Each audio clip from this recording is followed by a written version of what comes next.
What is going on, everyone? On today's podcast, we've got a slew of updates, including a little bit of discussion around some weird things that have been going on here on YouTube recently that I think we should bring to light and maybe talk about. Also, a couple interesting news facts about Xbox this morning to discuss.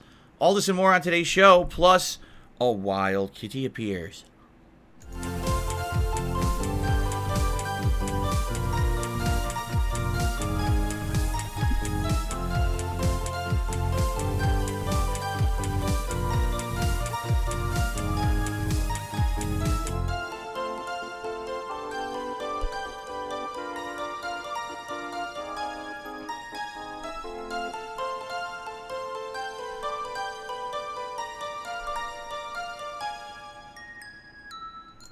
Alrighty, so good morning, everyone. As I tried to begin the show here with Jasper Kitty crawling all over me, how are you all doing today? I hope you're doing well. Welcome to the Level 1 podcast for Monday, the 4th of March, 2024. This week is kind of confusing and a blur for me, and the reason I say that is because, as you know, it was a longer streaming week because of the premiere of Final Fantasy VII Rebirth. So normally Monday would be like, oh, I'm heading into the second half of my streaming week, but this is actually like the 5th straight day I'm streaming. I'm like, oh, okay. So I can't even remember what day it is.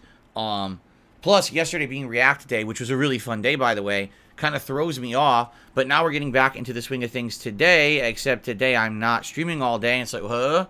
You know, it's a little weird right now, but things are good, right? Things have been going good with the content, and I'm having a good time. I hope you guys are too. We got a bunch of stuff to talk about today. Some interesting stuff. First of all, I adjusted the camera because people were saying, oh, it's really bothering us that we could see like half of the game over sign, but not the whole sign. So I adjusted the camera a little bit more to be able to see the whole sign. Originally, it was like that, and I think I hit the tripod with my foot the other day, which readjusted the whole thing. So hopefully that's better for you. Also, I'm doing my absolute best this week to get new volume levels for everything I'm doing, including every single game, which all are different, plus the React stuff. It's a little tricky because basically what's going on is with this microphone adjusted, okay? This basically makes it so that now my volume being much louder overall in the content, I have to now readjust every single game. And I really wish that the games had a set volume level, but they just don't. Every single game still today is a different volume level. You know, Baldur's Gate 3 for some reason is really, really low. And then you've got games like Tekken that are pretty loud. And then you've got games that are kind of in the middle, like Final Fantasy VII Rebirth. And it's like, so every day I have to adjust. I can't just have a set level. I want you to be able to make sure that you can hear me while I'm doing the gameplay and everything, right? So, that's all good stuff there, okay? Now, before we get into the meat of everything, okay, there's a couple of quick things I would like to talk about in regards to YouTube that are kind of weird that are affecting things. And I want you to be aware of this because it kind of happened last night, and it did affect video uploads and when videos showed up, and I was annoyed by this, and it looks like it may continue to happen moving forward. So let's talk about this one first. YouTube has a new issue. Woohoo. These appear all the time. Usually, these are things that aren't a big deal, and I can just get around. But in this case, this is one that seems uncontrollable. So last night, well, I should say yesterday afternoon, I finished my React show, DSP versus the Internet. And as usual, I queued up a whole bunch of videos to upload. There's 2 that were going to go live right there when the stream went live. And then the other, excuse me, I got a burp coming up. I'll let you know when it's going to come. I'll turn around. Anyway, yeah, 2 went live right after the show ended, the DSP versus the Internet stream, that is. And then 4 were going to go live over the course of the week, 1 a day, every morning at 10 a.m. So I uploaded all those video files as usual, and I went on dinner break with my wife here. And I come back to the stream, and I turn on the late stream of the Retro React event that I did with Heavy Rain on DSP Throwback. And I look at the videos, and they're all uploaded, but most of them say they're processing but aren't live yet. And I'm like, it's a little weird. Usually when you upload a video to YouTube, it processes relatively quickly. The only exception would be if it was a really, really long video. Like, for example, the streams that I do every day, okay? They take a long time to process because that's like a 5-6 hour video. And YouTube takes its sweet time. It could take upwards of like 12 hours sometimes for that stream to fully process and be viewable as an on-demand video. So I'm thinking, no big deal, right? So I do my Heavy Rain stream last night. Went really well. Come back, and half the videos have errored out, saying YouTube is unable to process this video. What? I'm using the same settings, the same hardware, the same everything here. And I don't know why YouTube would reject videos. It doesn't make any sense whatsoever. Why are they rejecting videos and not processing them? You know? So I'm trying to figure this out. And basically, this didn't happen. I'm not even kidding. This didn't happen until like between midnight and 1 in the morning. They just sat there saying process, process, process. And then 1 in the morning errors out. And I'm like, you kidding me? I'm going to sleep. I'm in the bedroom, getting into bed when I realize this is happening. So I come back out of the bedroom to fix this, and I take a look at the Heavy Rain videos, because now, of course, the Heavy Rain stream has ended and everything. And basically, one of the Heavy Rain videos did exactly the same thing. So it wasn't just the React videos that were affected, it was also the Heavy Rain stuff. And I'm like, so what that means is YouTube is having processing issues with their servers. It has nothing to do with the video quality or anything. It's them. It's on their end. At any time, I can upload a video, and YouTube might just say, oh, can't process the video, and just cancel it out. So I re-queued up everything to upload overnight, and luckily, it took this time. They took all the videos, and they all processed properly. So I would like to think the issue's fixed, but I don't think so. I think it's just kind of random when you're uploading a video now, and it won't process, because that's what happened. It was like 2 of the React videos and 1 of the Heavy Rain videos wouldn't process. And it's funny because when people say stuff like this to me, because people say this all the time, Phil, when you upload your videos, why don't you upload them in order? I don't get it. In any given day, let's say you play 3 to 5 hours of gameplay. And if it was supposed to be parts 20, 21, and 22, why is it that half the time it goes, part 23 shows up first, then part 21, then part 22? Okay? The reason is very simple. YouTube's processing has always been weird. You can upload 3 videos of exactly the same length. You can upload them in the order that you want them to show up on YouTube. You know? You could do all that. And then what happens? Boom, they just don't show up. Or they freeze. The last one, works first, and then, it goes in a random order. It's really stupid how YouTube operates. And I don't know why that is. I wish I did. But that's always been the case on YouTube.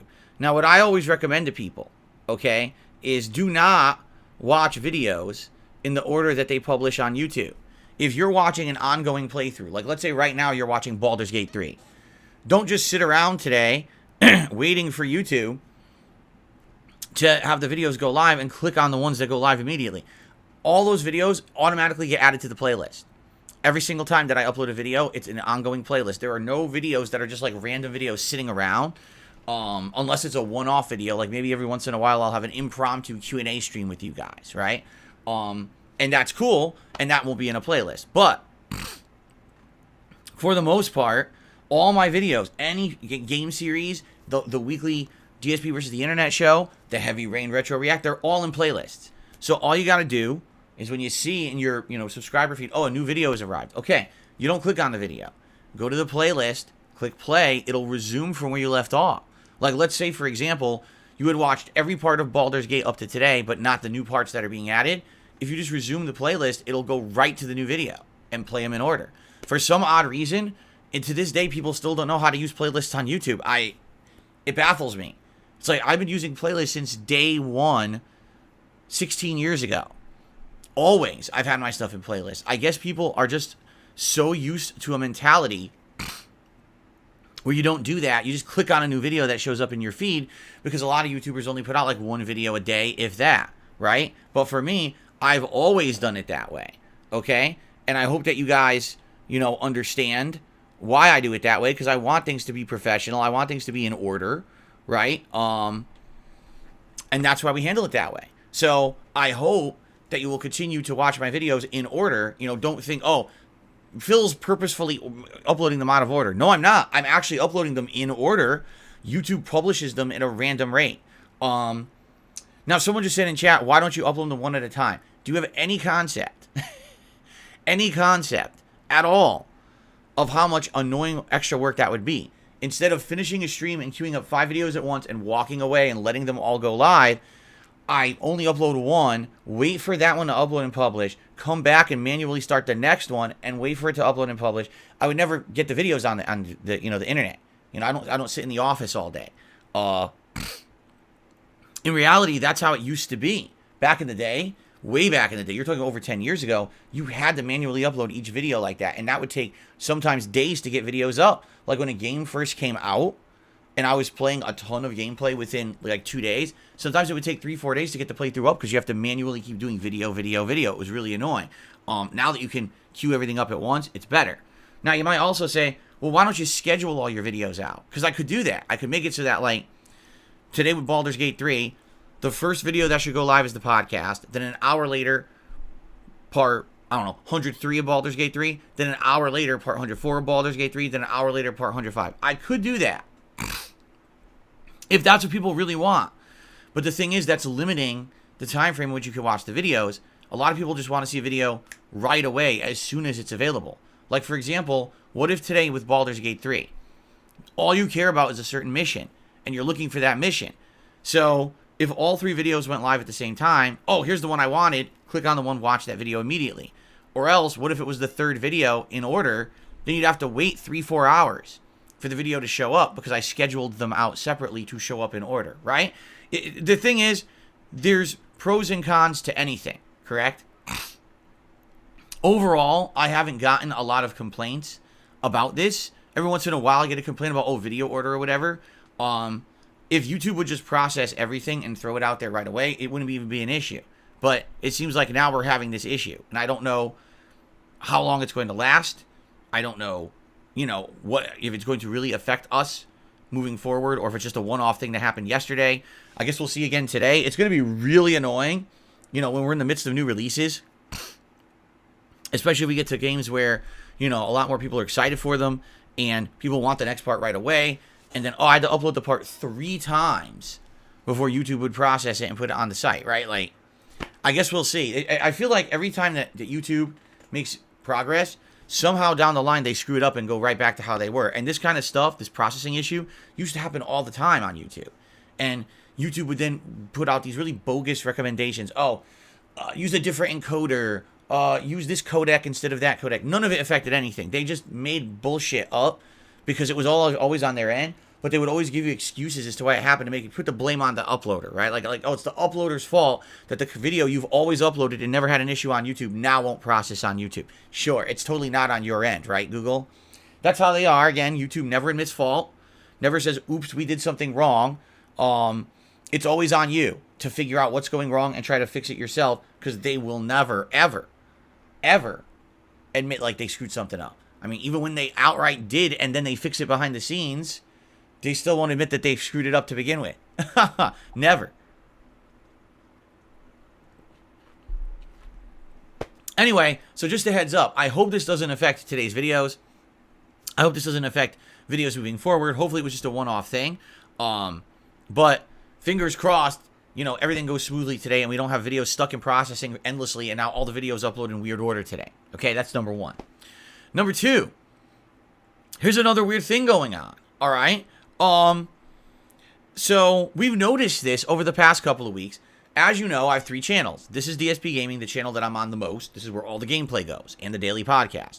Then there's the React channel, where I do the DSP versus the internet clip show once a week, and every once in a while I'll upload like a review or you know, a food video or maybe a tier maker or something like that. And now we have the new throwback channel where daily there's a new part of either Red Dead Redemption or Final Fantasy 13. And now once a week I'm doing the retro react streams of Heavy Rain. Now, all these channels are going smoothly, except there's a weird thing going on the react channel only. Okay? On the react channel only, if you super chat during a live stream, people can like the super chat. Meaning you can thumb it up, and you can actually see it actively on the screen. People are thumbing up a super chat. And it's an interesting feature. I'm not sure what it's for. I don't think it actually adds anything to this the stream. But it's nice to have that feature. It's a different feature. It adds a new level of interactivity. If people contribute, right, then you can say, oh, this is neat. Let's go ahead and like it, right? Cool. But there's a weird thing about that. It's only on the React channel. I don't have it on DSPGaming. I don't have it on the DSP Throwback channel. When I got it on the React channel, I got no notification that I got it or that it existed. I'm just kind of scratching my head. Where did it come from? And why do I have it? And what's its purpose? And why is it only on one of my 3 channels? I don't know. Right? Very weird. Now, here's the other thing. Okay, Fed Roger says maybe because it's the newest channel that got monetized. That's not true. That the DSP React channel used to be the vlogging channel. That channel's been monetized for ages and ages and ages. The newest channel to get monetized is the Throwback channel. That just got monetized about a month ago, and no, that one doesn't have it. So that's definitely not it. Okay, here's another example of the weird stuff that happens on YouTube all the time. There'll be some days, okay, I'll come into the office. I'll be like, oh, okay, let's start the stream, and I'll open everything up, and I'll take a look and say, wait a minute, why does my menu look different? Okay, so right now, all right, I'm sitting in my default dashboard to broadcast to you guys. I'm looking at it right now, and I see the stream chat, and I see at the bottom, there's an option for, I believe that's emotes. It is. There's an emotes button, okay? Right next to the emotes button, there's a button that has like a picture of $1, and that's supposed to be contribute to the stream. And then there's a plus button on the right-hand side, and that's supposed to be start a poll. Okay, that's the options I have. 2 days ago, I didn't have the option for emotes. It was gone. It was just removed. There was no way for me to use an emote unless I knew the manual command to type it in the chat. I couldn't use emotes in my own chat from my channel dashboard. Where did it go? I don't know. I refreshed. I logged it. Still gone. YouTube had coded it out. Here we are back today. It's back. Now, yesterday, I was broadcasting on DSP Throwback. Okay? When I'm logged into my dashboard on the DSP Throwback channel, which I'm trying to look at right now,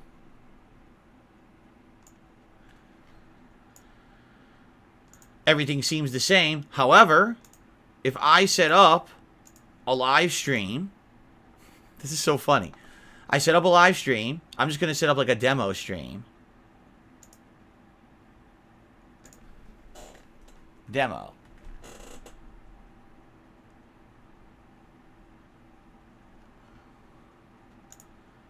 And I'm going to, it's just going to be a demo stream. It's not a real stream. So I'm going to set it to no ads. You know, live chat, yes. Just got to click through a couple quick things here. And make it unlisted because it's not a real stream. Okay, done. So now, it opens up, okay? And now, I'm on the dashboard. It's supposed to be the same exact screen that I'm in for a stream on DSPGaming, okay? It's supposed to be exactly the same screen. I'm staring at it right now. On this one, there is no emojis button. There's a happy face. And if I click on the happy face, then it opens the emojis menu. But it's different than what is on my dashboard on DSPGaming. On DSPGaming, it's like a weird white symbol that doesn't look like anything. On this one, it's a happy face. On this one, there's a button that says show your support for DSP Throwback, there's no $sign on it. It's blank. It's a blank button. Okay? Huh? Also, so when I'm logged into the DSP Throwback channel, I also have the option to do one of those symbols, either the heart, the happy face, the big horn, or the 100. You know, I forget what they're called, but those are the ways you contribute. It pops up on the stream like it looks like a Instagram feed or whatever it is, or a Snapchat feed or whatever it is. That's, you know, people are doing it right now in the chat. I can see the symbols popping up. So I have that only on DSP Throwback. When I'm looking at the same exact screen on DSPGaming, it's not there. So I'm literally on the same screen on 2 different YouTube accounts, and the screens are completely different. There's no consistency at all between even having 2 YouTube channels. What is going on with YouTube that they code things so differently, and then one person has one thing, one person has another thing, one person has a feature to like a super chat, another person doesn't have it, right? It doesn't even make any sense. This website is so inconsistent and flaky, and every day it changes. And it drives me nuts that they do it like that, because as a creator, what I'd love to do is explain new exciting things to you guys, right? Like, oh guys, guess what? There's a new feature on YouTube where, hold on, delete forever, okay? I'm deleting that fake stream now. It claims it's doing it. Okay, anyway, no, so yeah, like, I would love to say, hey guys, there's a new feature. Let's check it out, right? Let's use it all together. Let's do this. Hey guys, here's how you do this on a stream. What you got to do is click here, click here. Half this time when I'm telling you guys this stuff, it doesn't even exist. Because what I see and what you see is different. What I see on my various different YouTube channels is different. Why is it all different? It doesn't make sense. Why can't they have any consistency?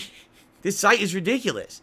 So what I mean, one day, you can upload videos, no problem. The next day, nothing will process. Today, everyone liked my super chats. Today, oh, you can't do that anymore. They took it away. All right, everyone, click on the green dollar bill button. Wait, what's that? It's not on my screen. Oh, sorry, I guess it's not for some people, but it's there for others. Like, so I can't really explain stuff to you guys, right?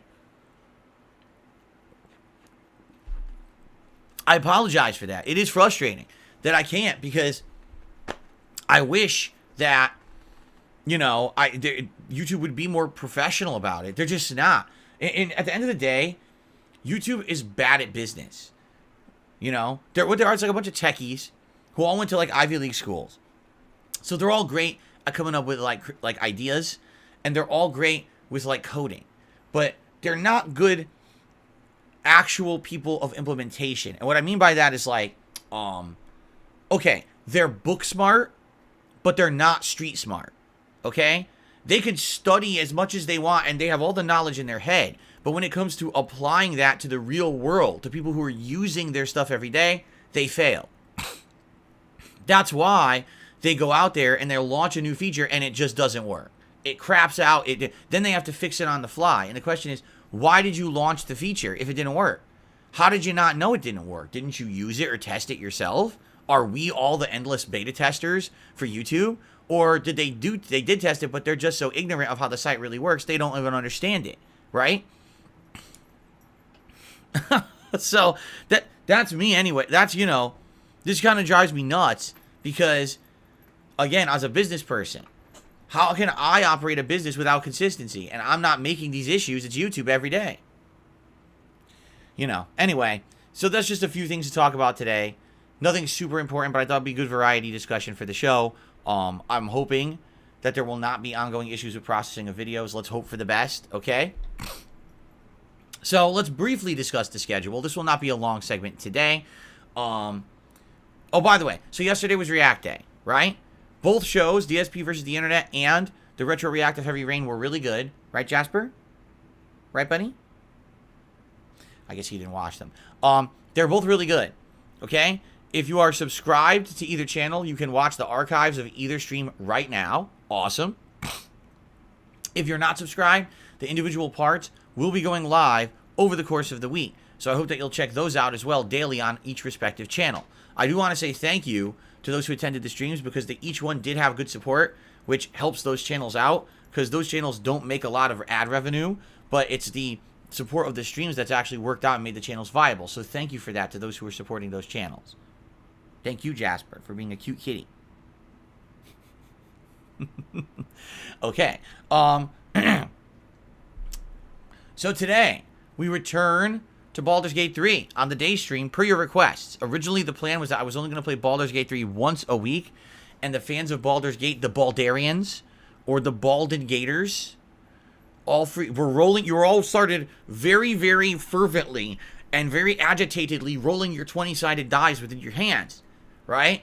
And then you all collectively tossed them at me at once and pelted me with dice. I was like, So people were very upset that I was not playing this more than once a week. They were like, dude, you've been playing it like the main game for 2.5 months, and now all of a sudden it's only going to be once a week. So you guys were pretty upset with me, okay? So, Baldarians, your voices were heard.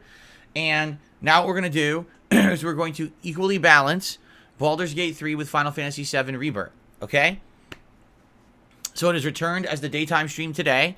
We're going to continue on in Baldur's Gate. That's where we are. We're in the Act 3, the final part of the game. We're going to see what else is going on in the city. We're currently in the midst of uncovering tons of different quests and plots and things like that, and go from there.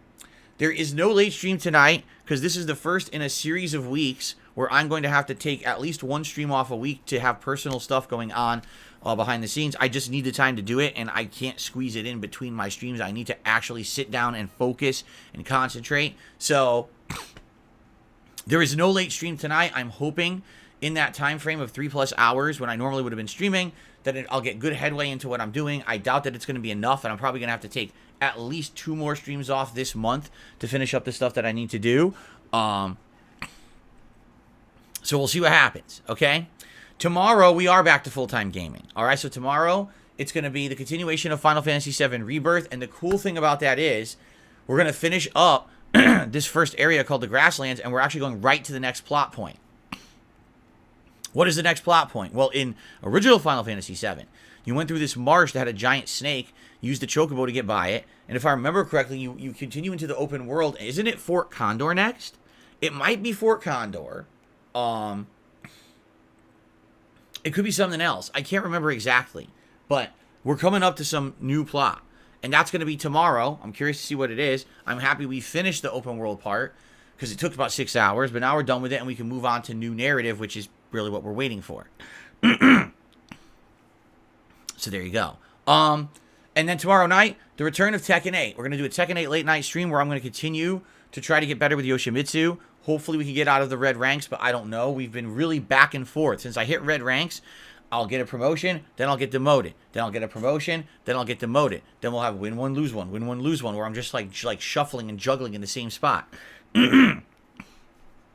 So, we'll see. Maybe I can get on a streak of wins and get into the purple ranks, or maybe not. I don't know, okay? Now, some people are saying, well, why are you not picking new characters in Tekken 8? It's very simple. I'm not playing it enough to pick new characters. Guys, I'm playing the game twice a week for like 2 to 2.5 hours a stream. That's not enough to learn a new character. If you want me to learn a new character, I got to stop playing the other games as much to play more Tekken. Do you want me to stop playing the other games? Or are you already upset that I'm not making enough headway in the games I'm playing? I think I rest my case, right? So, I would definitely like to keep concentrating on Yoshimitsu for now. And some people are like, oh, I'm bored of him. Well, I'm sorry. Then we have to sacrifice other time to learn a new character. Do you want to sacrifice time of other games? The answer is no, people don't want that. So then it's either one way or the other, okay?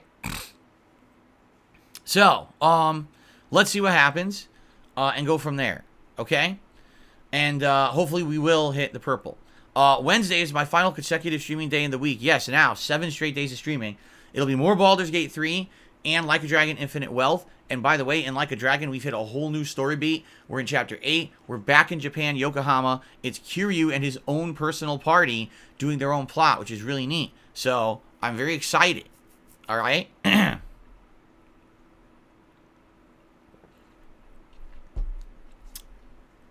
Okay, cool. That's the week. Next week will be a balance between Final Fantasy VII and Baldur's Gate 3 on the day streams, and a balance between Tekken 8 and Like a Dragon on the night streams.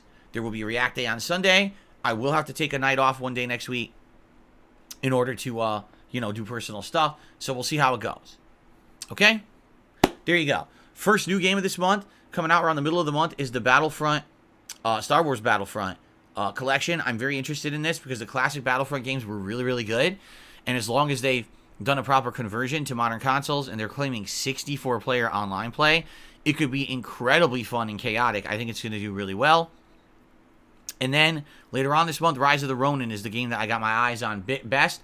Also, there's Alone in the Dark, which may or may not be good. We really haven't heard too much about it in a while. It's gotten delayed multiple times, so once we get closer to its release and we start hearing information about it, then I'll start considering it more seriously. Okay? The only game right now that I'm really probably not going to play is Dragon's Dogma 2. Reason being, we're just playing too many RPGs. I can't play another RPG. No one's going to care already. Final Fantasy VII Rebirth, if I wasn't already playing multiple RPGs, would be doing good right now. But I've been playing so many RPGs for so many months that people just don't care. They're burned out.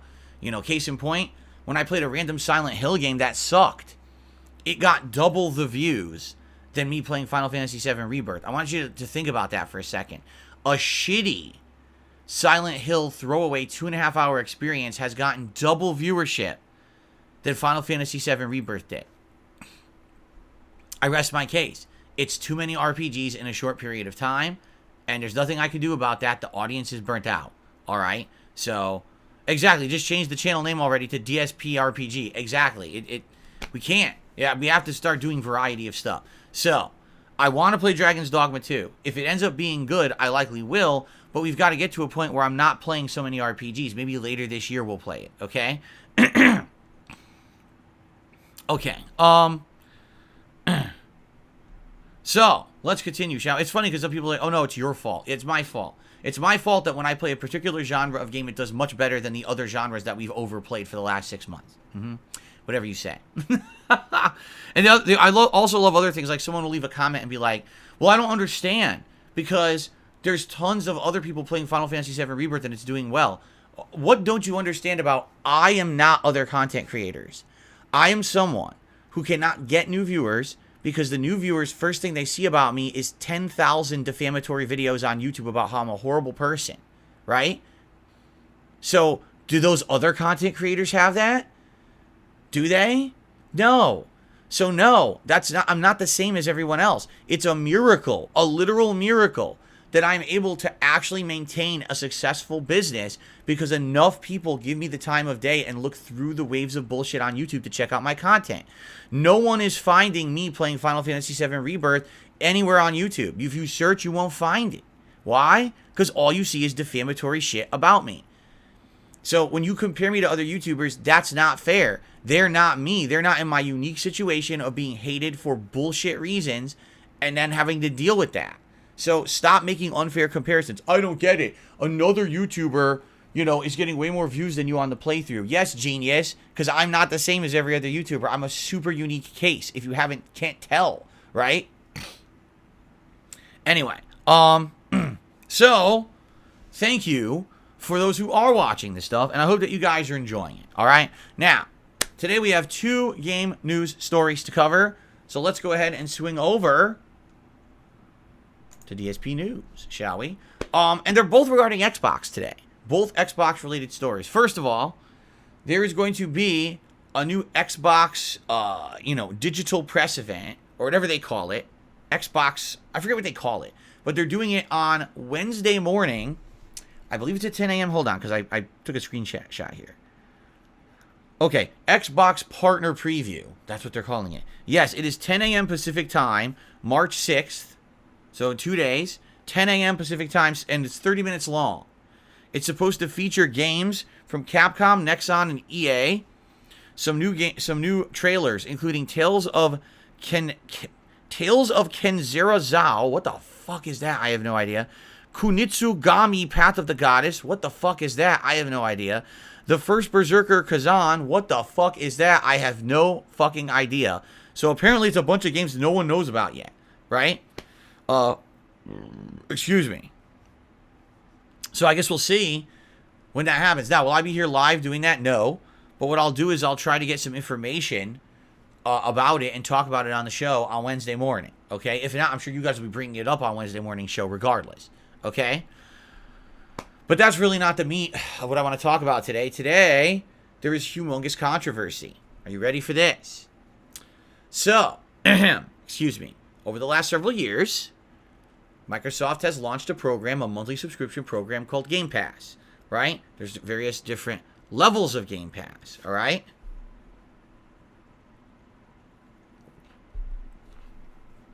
And as a major part of Gamepass, many game publishers have opted to have their games launch day one on Game Pass as a launch day game that you don't have to buy. You just get it if you're subscribed to Game Pass.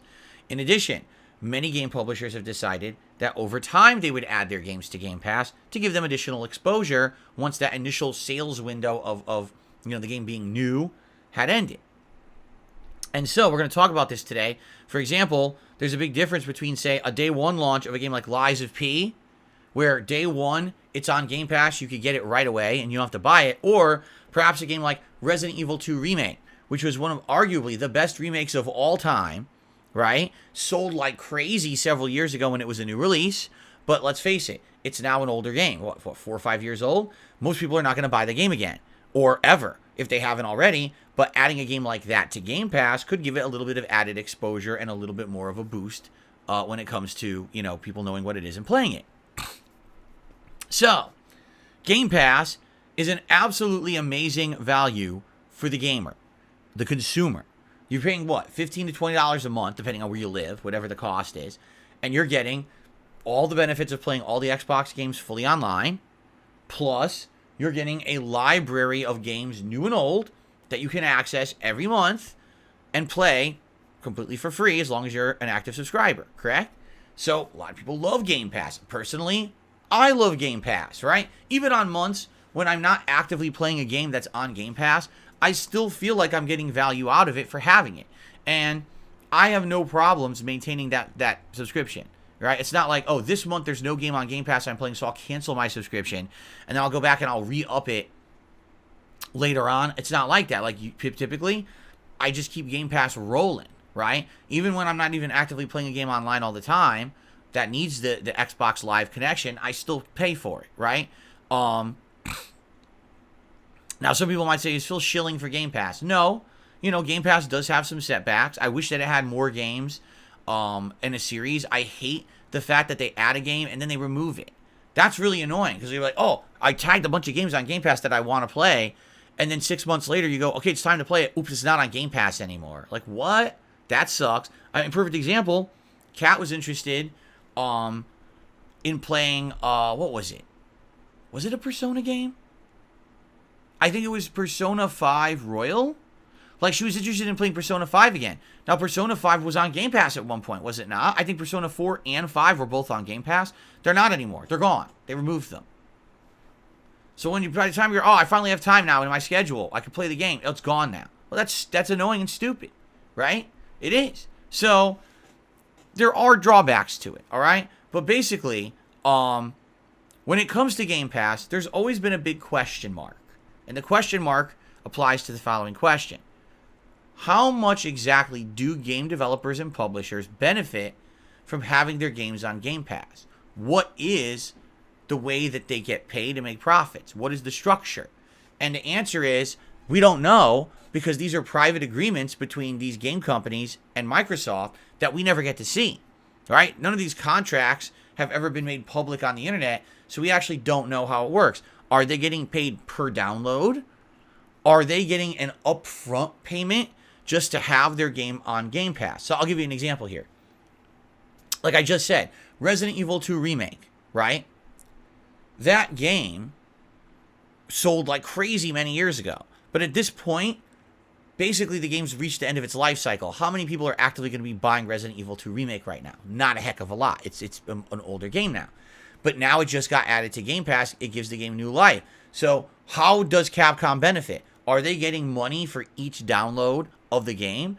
Are they getting paid a flat fee just to have Resident Evil 2 Remake on Game Pass in general?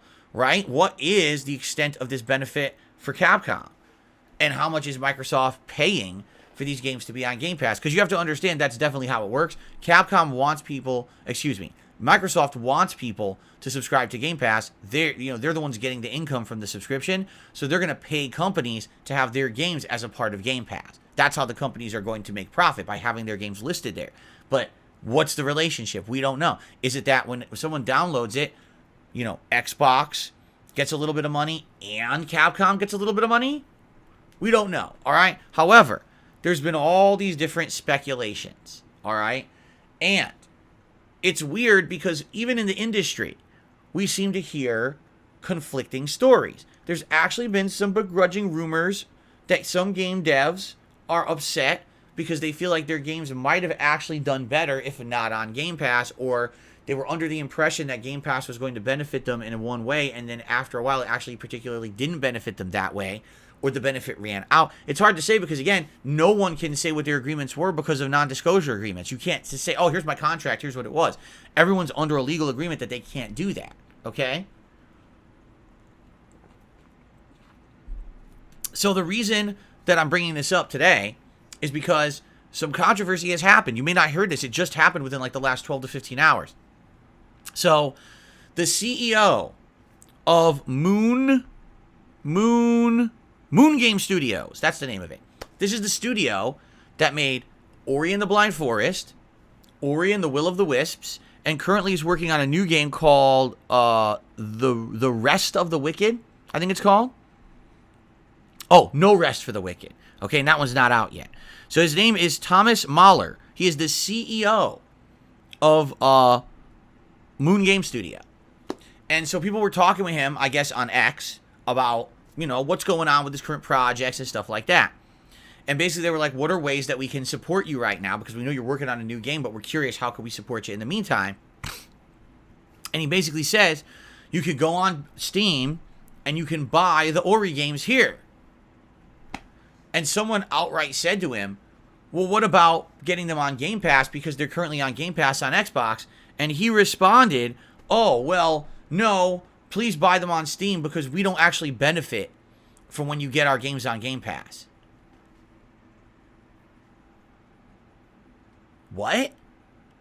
Like, he outright said that. His tweet says, yeah, we don't get any benefit from when you get it that way. Please buy it on Steam. Okay? And when the CEO of a game development company says that publicly, everyone says, what? Because think of it this way. If they're not benefiting at all, why are their games on Game Pass? What was the point of ever adding the Ori games to Game Pass if they're not benefiting from it? So if that's the case, if this is truthful, which we don't know because it's an NDA, and technically he shouldn't have said that. That might even be considered a violation of his non-disclosure agreement with Microsoft, okay? Basically, that would confirm that these companies are not making residuals, meaning they're not making any overtime payments, right? Maybe they're basically getting just one big lump payment based on what they think the game will perform as, and therefore then their game's on there, and if people download it or not. Now, think of it this way. Let's think about Lies of P. This was a game that last year had some hype behind it, but there was a lot of questions because this game developer had never really made a major game yet. And people were wondering, would this game be good? It kind of looks like a Soulsborne knockoff, but it looks like it has some unique elements, right?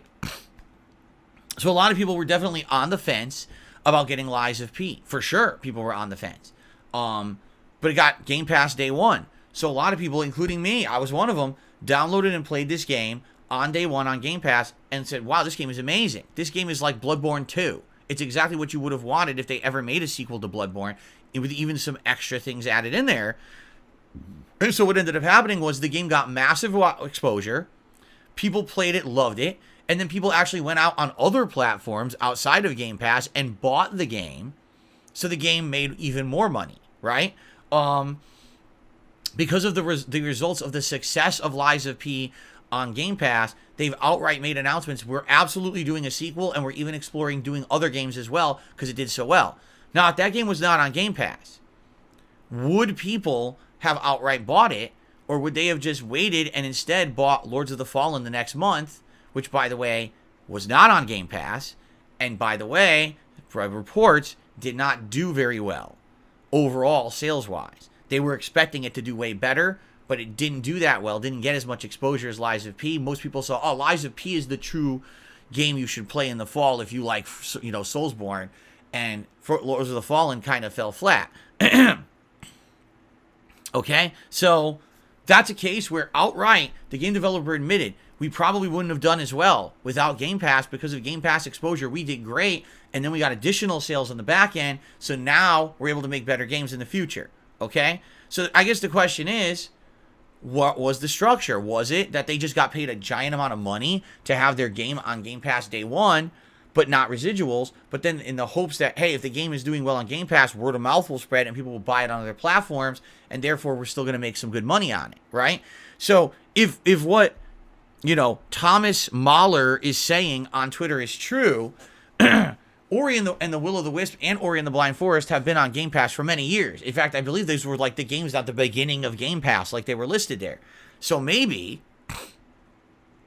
they have initially got paid for those games to be on there, but that money dried up 2-3 years ago, right? They already spent it, and now they're developing this new game, No Rest for the Wicked, and basically they were hoping to have more residual money coming in, but they're under the impression that the people who are playing their games are just getting them on Game Pass, and therefore they're getting no money for it.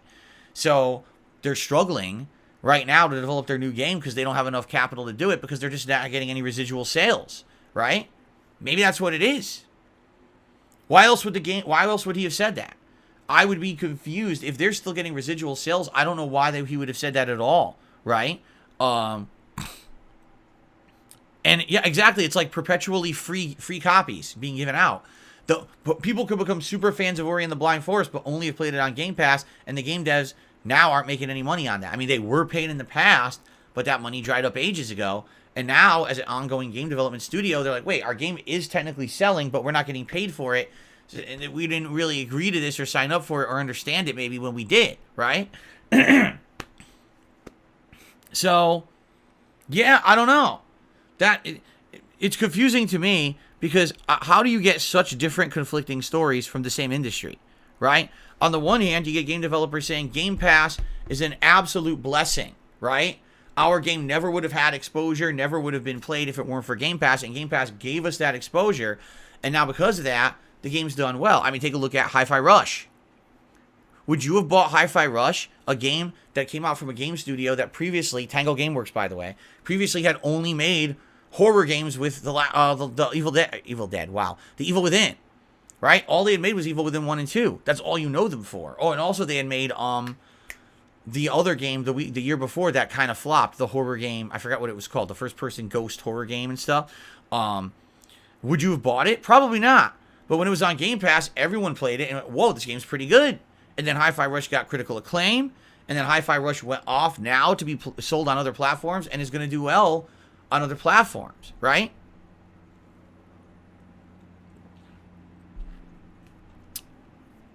So, I definitely see Game Pass being beneficial, but I'm just confused about the long-term model, right?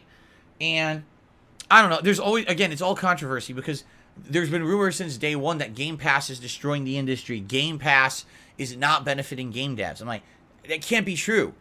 If it weren't benefiting game devs, no game devs would put their games on Game Pass, right? Or you'd only see the tiniest indie games that no one heard of because they feel like they'll never get exposure outside of that. That's definitely not what we've seen, correct? So, I don't know. But I'm curious if we're going to get more information about this guy, or if this guy's now going to get in trouble.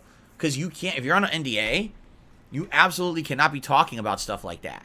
And I would assume any company that has a Game Pass distribution agreement with Microsoft is under an NDA of what the contract is. So he can't go out and say, oh, that doesn't benefit us at all. He can't. That's even if it's true, it's still a violation of his non-disclosure agreement, and he's going to probably get in big trouble for this. So I honestly wonder what's going to happen, right? Big Ocho says these studios, they value the cash influx, but then they cry about back end. That's the deal. I mean, you're right. Moon Studios, or whatever they're called, perhaps they did receive a big upfront payment to have the Ori games on Game Pass 3-4 years ago when Game Pass launched, right? But now they literally are seeing zero from that, but people are still playing their games and they're upset. Oh, we should always make money from each sale. Then don't agree to the upfront payment deal, right? I mean, the bottom line is it sounds like they took a payday, but then they blew through the money, And now they're upset and salty that people are still playing their games, but they're not making any extra money on it. Well, you took the payment up front for that agreement. That's kind of like, it's your loss, it's your fault, right? Yeah. Zen Shuriken says you could say it's like Spotify artists. They can't complain if they're on Spotify, but they get so little. Right? Yeah. I don't know. I guess we'll see moving forward. But it's just confusing to me. It really is. Like, I want to know how it works, but the problem is we probably never will. These are all legal agreements behind. Maybe 10, 15 years down the line, when maybe Game Pass doesn't even exist like it does today, it has a new iteration or something. Then you'll see one of these. You'll see one of these expose documentaries or whatever. Game Pass exposed, and then people talk about their old contracts now that they've expired. Now they have the ability to go out and actually speak freely about them, and the first time ever will understand how it worked. But do you guys really realistically see Game Pass destroying the game industry? I think what it is that, if you haven't noticed, Sony doesn't want to do it. Sony has a PlayStation Plus program that's nowhere near as good as Game Pass. And when asked directly about it, Sony says, we cannot continue to make the level of games we're making if we just give our games away for free. Okay? They've said that outright. All right? But I don't get it. Like, how is Xbox doing it then? Right? I don't know. I don't know how they're doing it unless the whole thing's a sham and they're just taking a loss or a hit. It's one way or the other. Either Sony doesn't get it and they haven't understood that the subscription model can work because they haven't figured out the happy medium of contracts with these companies, or Xbox is faking it, right? This is all a big stunt. And maybe they're losing money on it, but they don't care. But the thing is, the stunt's not working. Xbox has not caught up to PlayStation, not even close. Sales numbers on the console have dwindled. They're never going to catch up with PS5. They don't have any exclusive games, really, that are bringing people to the console. So what it was the strategy with Game Pass exactly, right? Listen, I love Game Pass. It's very beneficial to us, the consumer, but it doesn't seem to be doing anything for Microsoft. So really, if they're not making money with Game Pass, then why are they even doing it? It's kind of confusing, right? I guess we'll see. Anyway, there you have it. All right, that was our game news for today, guys. That's all really I had to talk about.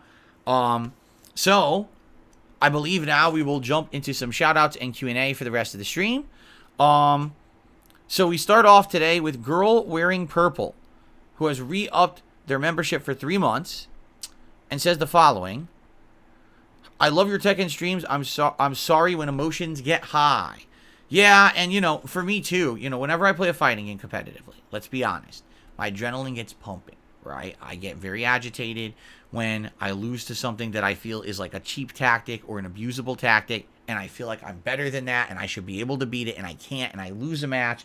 Particularly now, I'm in what's considered the sweats in Tekken 8. None of the matches I'm playing are easy. Every match I play, someone has some kind of a move that they know is kind of cheap, and they keep kind of throwing out there to catch you.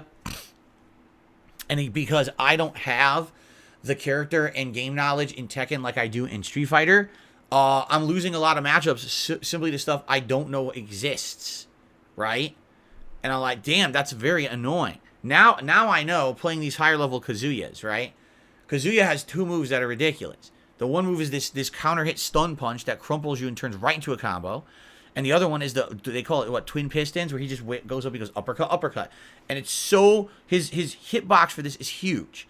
And it's just this weird priority that blows through almost everything in the game. And basically people could just do it over and over. And unless you're absolutely ready to block and then try to counter it, you're going to get caught a ton by those moves. And it's incredibly frustrating to just see those moves in a circle. Hit you, hit you, hit you. Oh my God. I got to get better. How do I block it quickly? How do I time my moves around it? How do I punish it, right? I got to figure that out. That's something that takes time. It takes experience. But man, you see it hit you 4,000 times in a match that should have been a match where you got ahead and qualified and ranked up and got a bunch of points, and instead you lose. You're like, oh, and you get so heated. And the only thing I want to do is I want to go punch something, right? I want to scream and punch something and rip something in half. That's what happens when you're playing fighting games and your adrenaline is pumping, right? That's exactly what happens. And then what happens is I stop playing the game and I cool down. And I'm like, okay, I understand what happened now. I just wish in the heat of the moment when that adrenaline is absolutely pumping, right? You get agitated. So I know when I play Tekken 8, I get so agitated. Same thing with Street Fighter, right? It's always going to happen, especially now that I'm at the level in Tekken 8 where every match is getting to that point where it's like really close, challenging gameplay, things that are kind of online abusable, and I got to figure out ways around them, and I don't know them yet. You know. Anyway, no problem. Thanks for the membership, and thank you for continuing to support, and more Tekken coming tomorrow night. Pausen, 25 months as a member here. Thank you so very much, Pausen, for the ongoing support here on DSP Gaming. I very, very much appreciate that. I think that might be all that we have this morning so far. Hold on.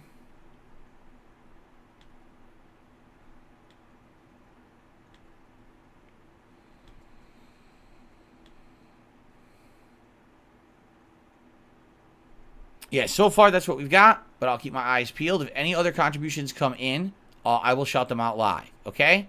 My eyes are burning this morning, and I'm wondering why. I got a good night's sleep, for sure. So I don't know why my eyes would be burning. Let's get them lubricated a little bit, shall we? I wish I had eye drops. I don't think I have eye drops anymore. I think my eye drops expired, and I got rid of them, if I remember correctly.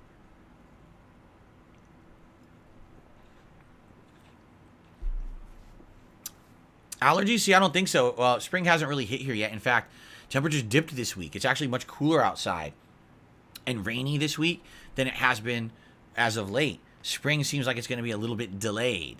So,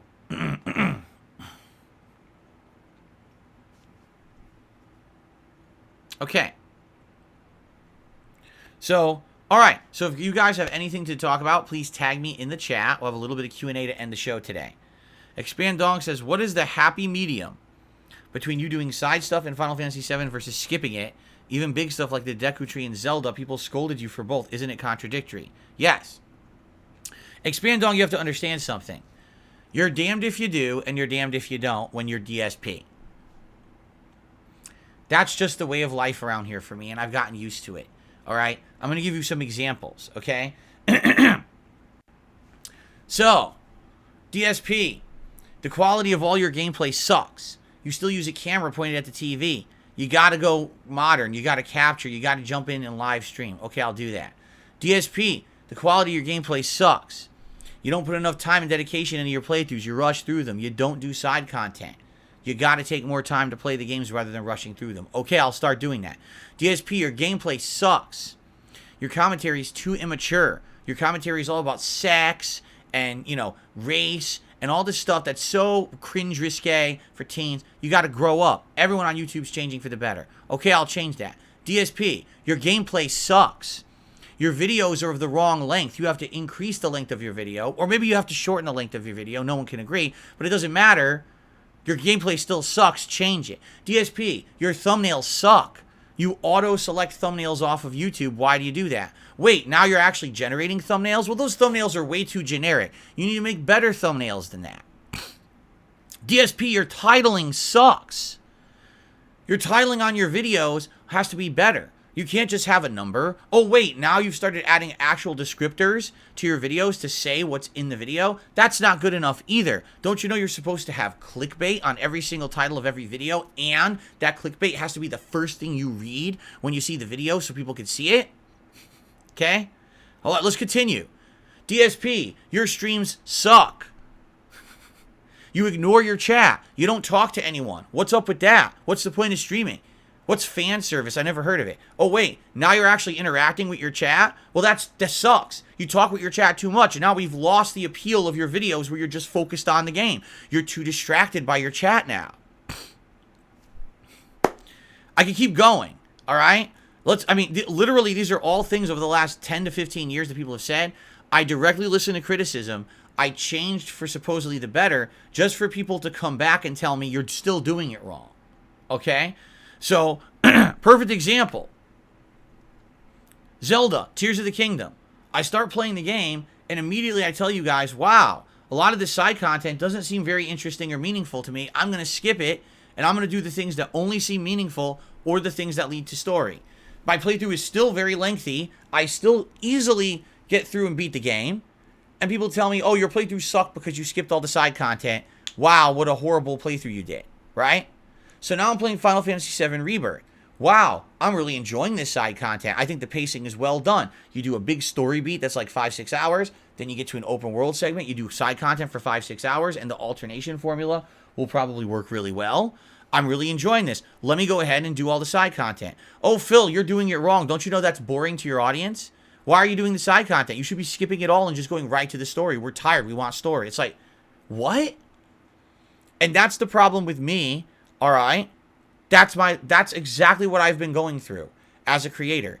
Anyone else who does something in a way, it all works. It's fine. It's good. We're grateful that they make content. It's free content. It's fun content. They put hard work in. This is amazing. Thank you so much. Best YouTuber ever. Here's a community of supporters. For DSP, it's no matter what you do, it's never good enough. You're the laughingstock of the internet. Make fun. Whip this man. Bully him. Ruin his business. Ruin his life. Harass his family members. That's all perfectly fine just because he's DSP, and even when he actively does everything that you are asking for to change for the better, still say it's not good enough. That's my life.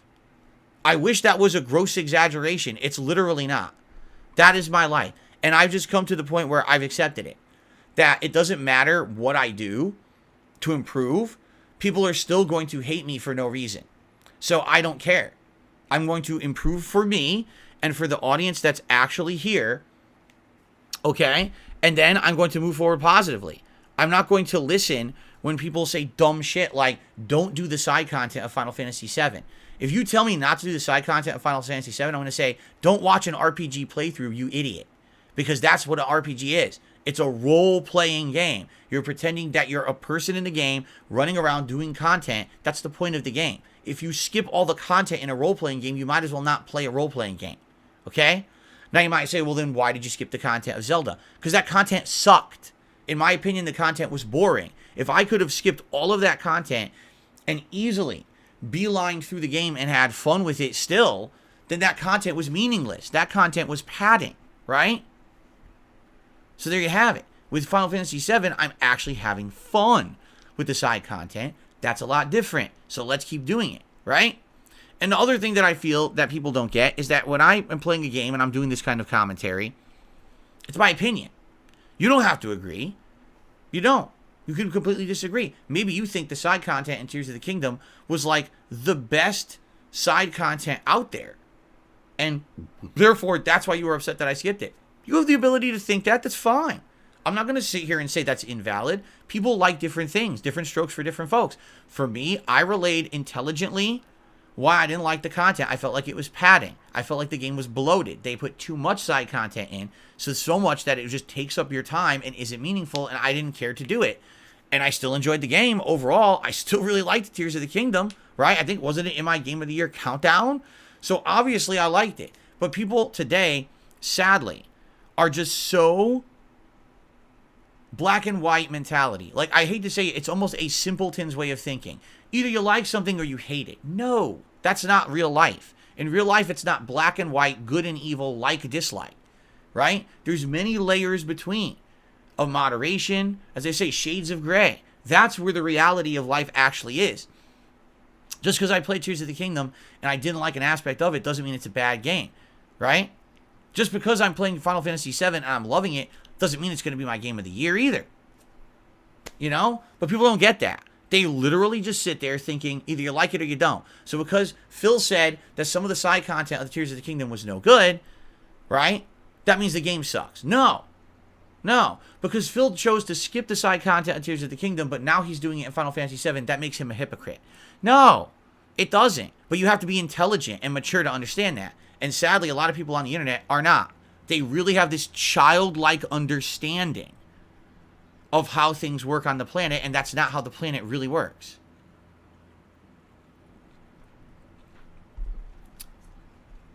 Okay. Continuing on here. So anyway, yeah, in summary, I don't believe no matter what I do, no matter how I do it, there's always going to be this consensus that Phil sucks. You know, look at how much I've improved. Look at how much I've worked hard to improve my content over the last 2 years. Everything has improved. The quality of the video itself, the gameplay, the quality of the visuals of the webcam and the setup, thumbnails, titling, everything. And then what's the next thing? Oh, it's still not good enough. You still got to change more. You still got to change more. You still got to change more. Listen, at what point do you say, okay, maybe it's not the fact of Phil, but it's the fact that there's such a mentality against Phil that he just sucks, that's what the reason why people think he sucks. Not because they actually watch the content and don't like it. It's because they just don't watch the content. They just say he sucks, right? There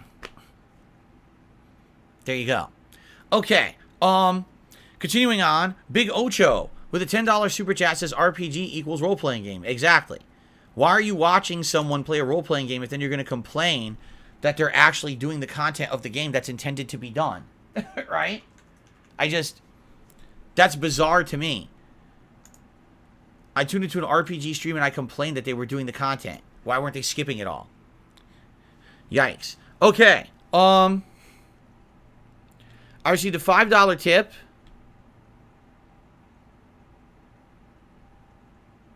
Trying to find a name on this one. There is none. It's an anonymous tip. Here's a suggestion. Please read the whole thing if you can. You play games all the time from start to finish and preach. You preach, you say it how it is with an unbiased opinion, whether that's trashing or praising a game. That sounds like a recipe for game reviews. Me and lots of others would love to have good detailed reviews about the games you play. You're busy all the time, but it doesn't mean you can't do one review a month. Get your viewers involved. Run a poll. What games you recently played the past 1 to 2 months? It's still fresh in your memory. Run the poll for the whole month. At the end of the month, you do the review. Just giving your thoughts about a game to your podcast isn't enough. I still love watching a 1 hour long Angry Joe reviews, and yours don't need to be fancy.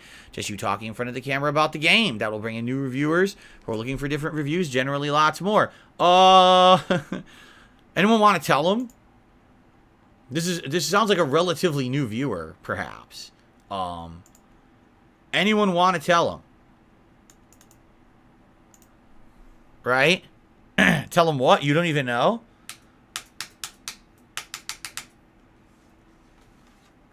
Keyboard isn't working right now. Hold on.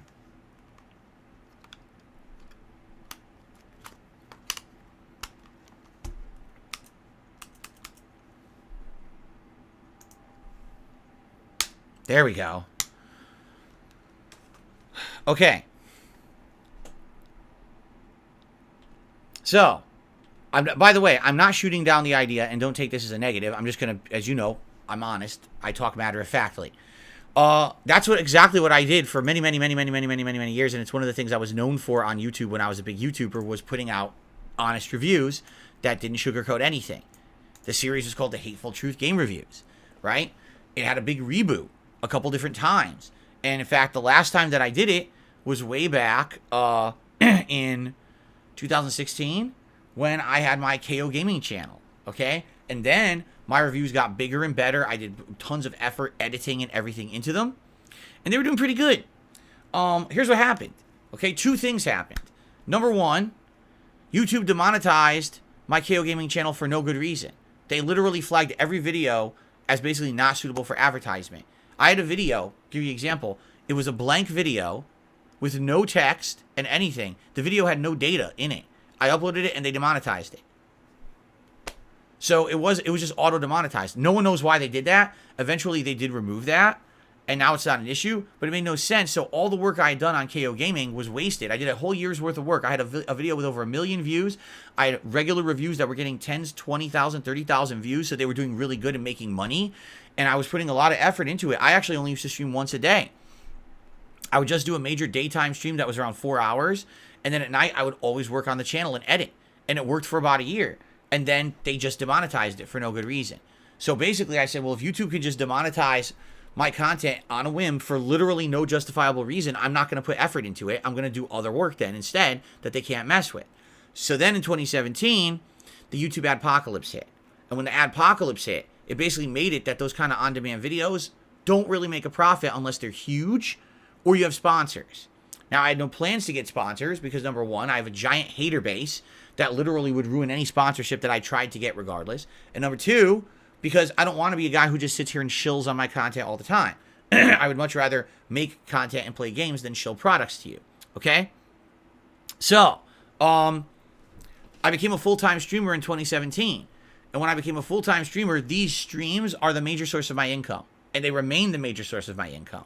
Okay? I do make other money on ad revenue, on memberships, on super chats, etc. But this right here, the streaming, is my major income. Okay? Now you might say, well, you know, why don't you do game reviews? Because anytime I do a game review, that takes away from time that I have to stream. As it is, people are complaining. It takes me too long to get through games. I don't play enough games. I skip too many games. I would have no problem reviewing games. I enjoy reviewing games. I used to do it all the time. I had an ongoing review series of over 100 plus games reviewed and ongoing, and then I just dropped it to become a full-time streamer and never really went back. Now, there's some rare times. For example, I reviewed The Last of Us Part 2. I reviewed Elden Ring, right? Whenever there's a giant game where there's a kind of a controversy around it and people want different takes, then I'll take the time to review a game. But in general, I just don't really see the benefit in ongoing reviewing games because I've been there, done that. The videos will not make money regardless. They just won't. Just a standalone video on YouTube doesn't make money anymore. Okay? Even if I made a video right now that got 15, 20,000 views, it would probably make me a few bucks.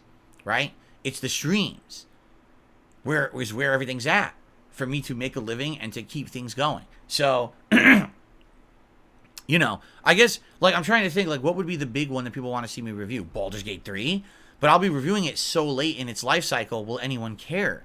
Right? I think people would be very interested at the end of the day to hear an outsider's perspective on Baldur's Gate 3. That's why you guys wanted to see me play it to begin with, right? Like, overall, when I beat it, how did I really like it?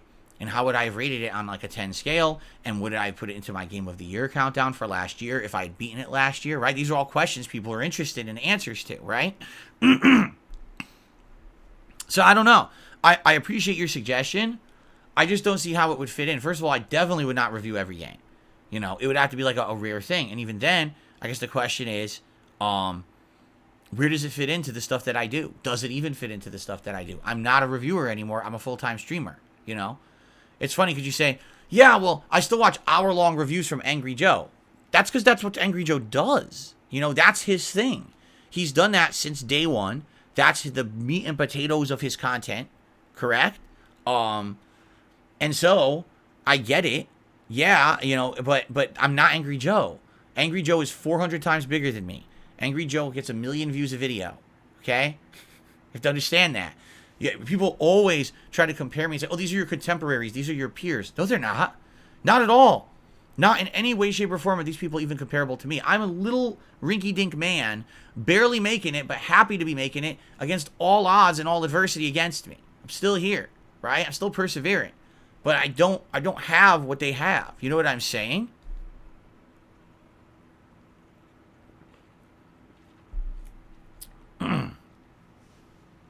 Anyway, shall we continue?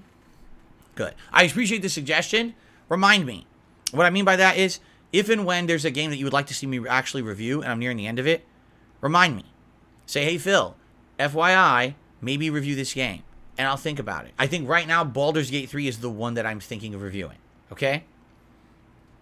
Okay. Anzo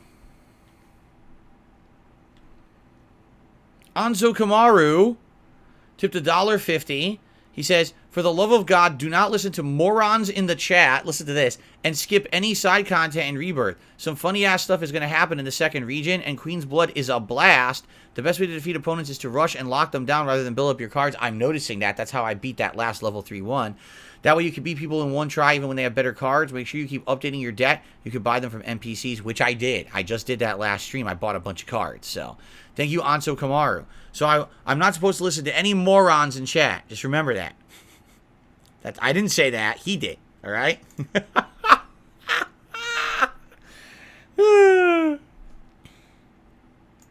Okay, let's continue.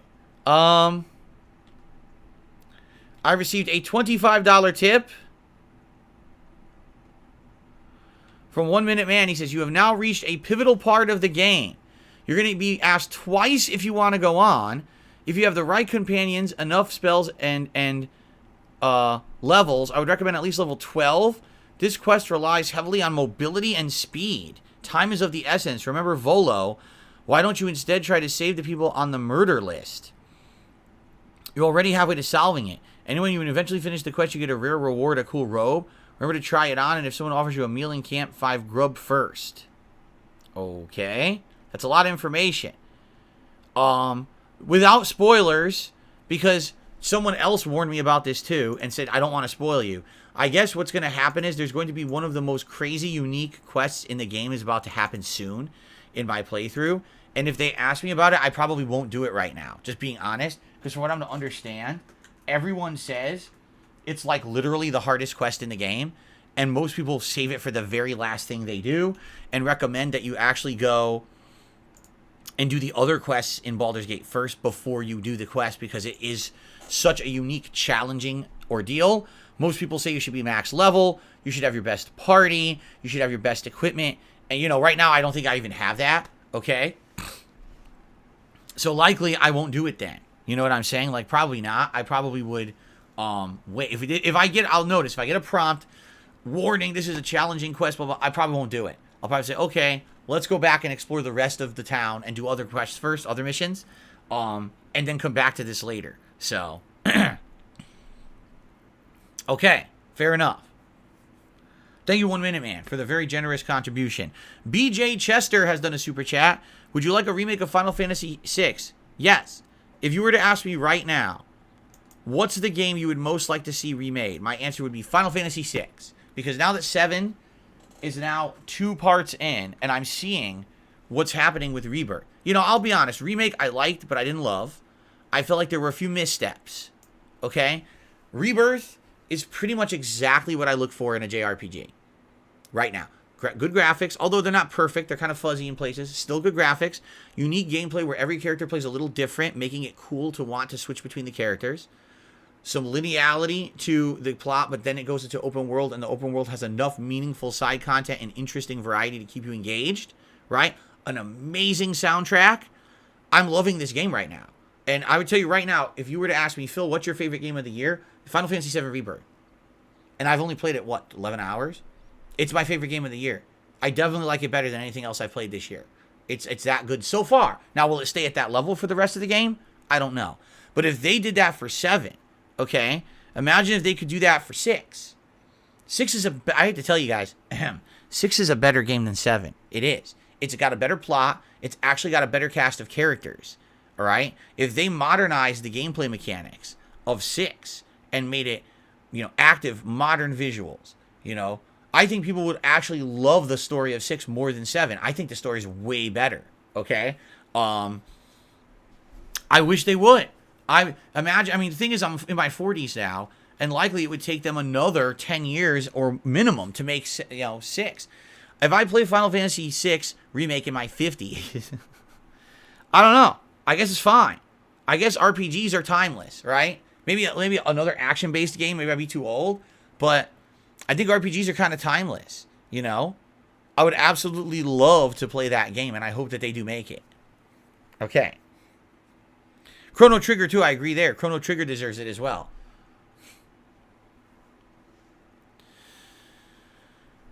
Okay. So we got a few extra minutes. If everyone wants to ask me a question in chat, please do. By all means, please tag me in the chat. Don Fanucci says if you go to performance mode, or not performance mode, if you go to quality mode, it'll go to 30 frames, but the graphics are like super good. See, I prefer performance mode though. I want the frames per second.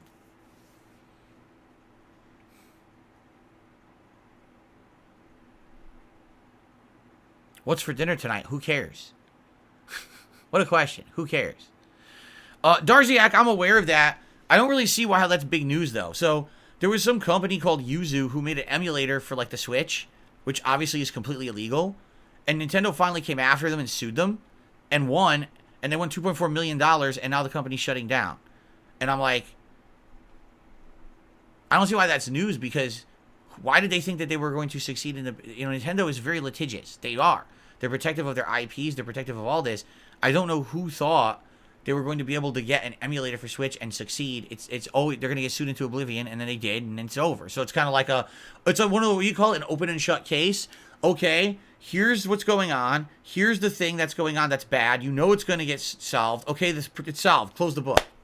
It's like, what news is there even to report on that story, right? Like, it's such a a slam bang thing that I just, I'm just like, that's why I didn't talk about it. I'm like, what? Why is this even, like, everyone's talking about it today. I'm like, oh, here's the news. Why is that news? Right? I don't, you know.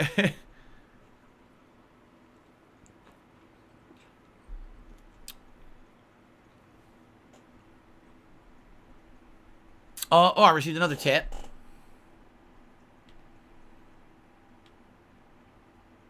From Big Ocho, a $10 tip. He says a Baldur's Gate 3 review would sound dope.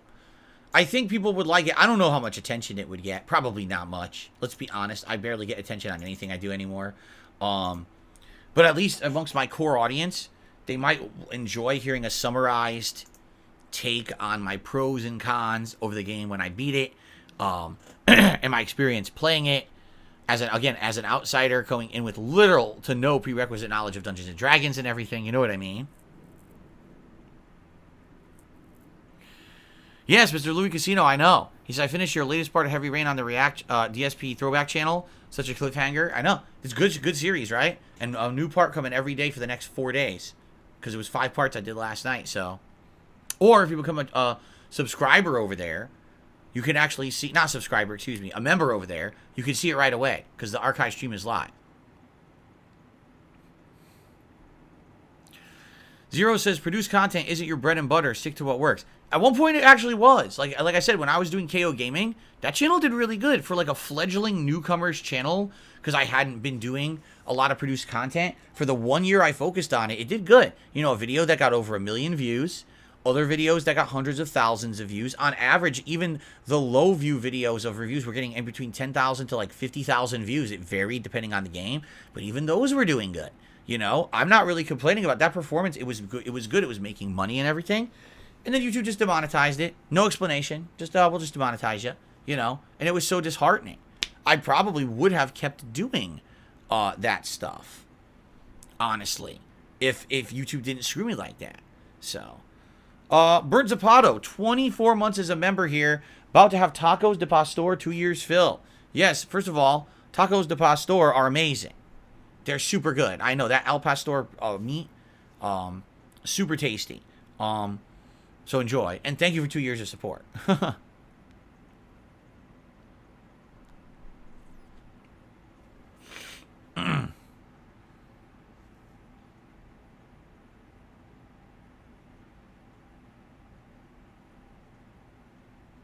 Yes. The al pastor. Do you guys know what it is? So basically what they do is they take whatever meat it is. Usually it's like pork, but they do other kinds too, I've seen. So they take the meat and they slice it extra thin, big slices of meat. They have this big steak, and they basically stack the meat on there, and they marinate it.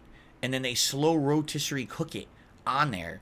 And then they cut the meat off and put it in your taco, like right in the street. They'll do it right in front of you. They go zoop into your taco. Here's your taco al pastor. You're like, oh my God. Now, do they actually do that at most restaurants? Probably not. But that's like the authentic way that they do it.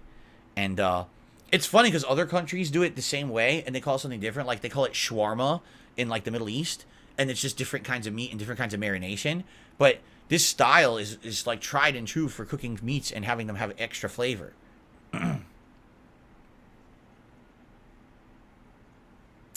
Have I ever had goat meat? I feel like I did. I feel like I did at one point.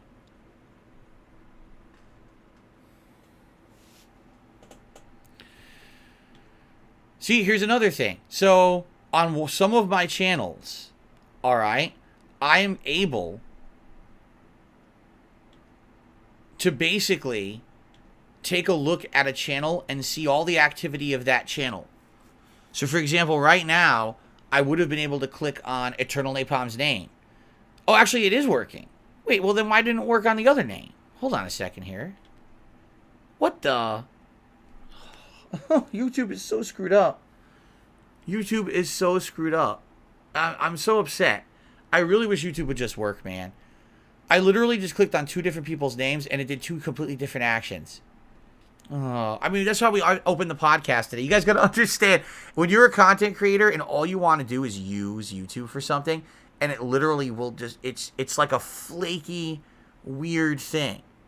Imagine if there's a machine and you press a button and Coke comes out. Oh, okay, so you run and you grab a cup. You put the cup under, and you push the button, and now the Coke sprays you in the eyes. That's YouTube in a nutshell. It should work this way. It did work that way once. Let's do it again. Oh, backfires. It makes you look like a jackass, right?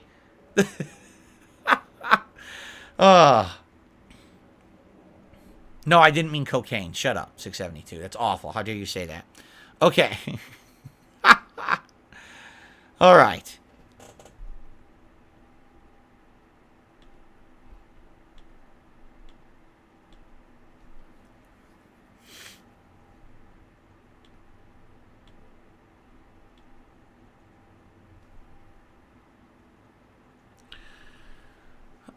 The second time it's Sprite, not Coke. I mean, that could be a good example as well. How the hell was it supposed to be? It was Coke. When I press that button, I get Coca-Cola. Nope, now it's like High C comes out instead. Like, what? Joel Loft says, Tales of Kenzera Zao was already revealed at the Game Awards. It's the new Metroidvania game. Oh, I don't know what that is. I don't know. Never heard of it. Or maybe I did know and I just didn't. I wasn't too interested or something.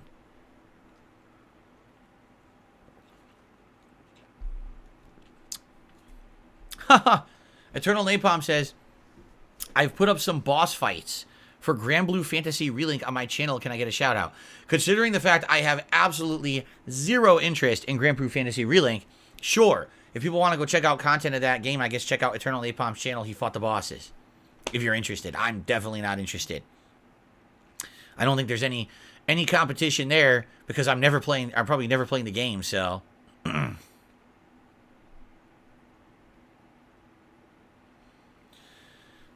Thank you, Big Ocho, for the gifted membership. Appreciate that.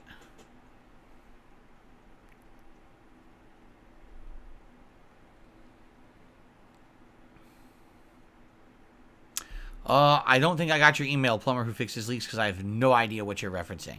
Zero.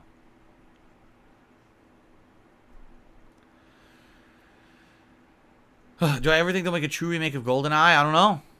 I guess the real question would be how many people would care in this day, because, you know, FPS games have evolved so much since GoldenEye.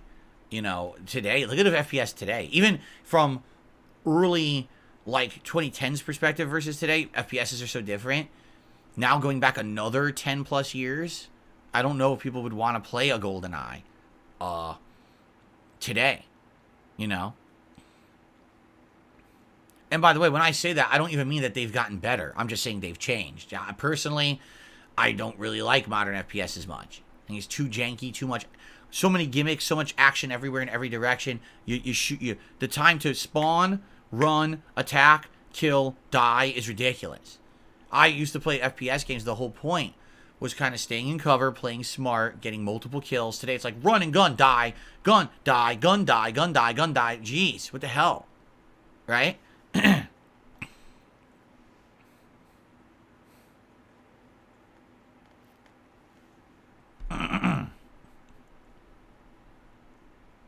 Okay.